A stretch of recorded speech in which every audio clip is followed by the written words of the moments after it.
मुश्किल समय, कितना ही कठिन समय क्यों ना आए, मुश्किल के समय हमारा देश एकजुट होकर खड़ा होता है। बीते कुछ समय से आप देख रहे हैं, दुनिया के कई देश युद्ध, अशांति और अस्थिरता से घिरे हैं। वेस्ट एशिया में जो हालत बने हुई है, उनका असर पूरी दुनिया पर है। ऊर्जा जरूरतों की, डीजल, पेट्रोल और गैस की दिक्कत पूरी दुनिया में बढ़ गई है। ऐसे संकट में भी भारत ने हालातों को नियंत्रण में बनाए रखा है। इसके पीछे देश की सफल विदेश नीति और देशवासियों की एकजुटता की सफलता की ताकत है। लेकिन भाइयों बहनों, दुर्भाग्य देखिए, हमारे देश में कुछ राजनीतिक दल वैश्विक संकट के दौर में भी राजनीतिक रोटियां सेकने के बाद नहीं आ रहे। इसी सियासी षड्यंत्र में सबसे आगे कोई है तो कांग्रेस पार्टी है।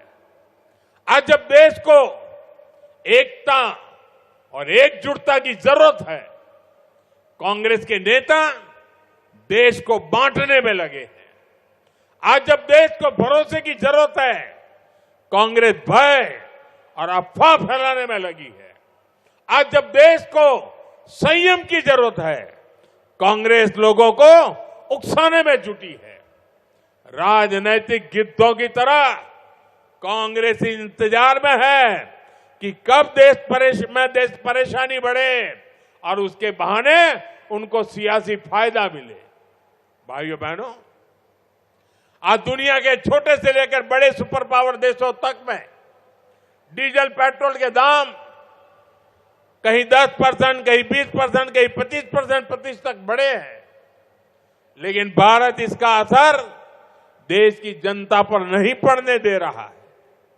कांग्रेस को सहन नहीं हो रहा, इसलिए वो लगातार अफवाहें फैला रही है ताकि देश में डर का माहौल बने और लोग पेट्रोल पंपों और गैस एजेंसियों पर लाइन लगाकर खड़े हो, अव्यवस्था फैल जाए।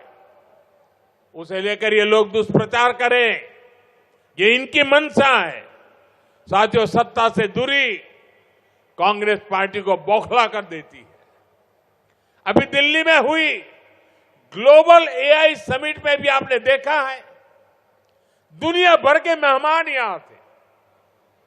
दिल्ली की एआई समिट की पूरे विश्व में प्रशंसा हो रही थी, लेकिन कैसे विरोध के लिए कांग्रेस के लोगों ने अपने कपड़े तक फाड़ दिए। इनकी कोशिश थी कि दुनिया के सामने भारत की छवि खराब हो। आज के हालात में भी कांग्रेस भारत में नफरत करने वाली विदेशी ताकतों की भाषा बोल रही है। हमें कांग्रेस के इस षड्यंत्र से सावधान रहना है।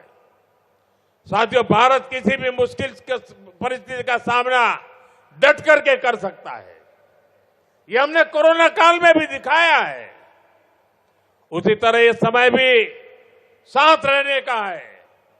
हमें इस बात पर गर्व होना चाहिए, आज जब पूरी दुनिया केवल अपने बचाव में लगी है, भारत न केवल स्थिरता बनाए हुए है, बल्कि विकास के रास्ते पर भी हर दिन आगे बढ़ रहा है।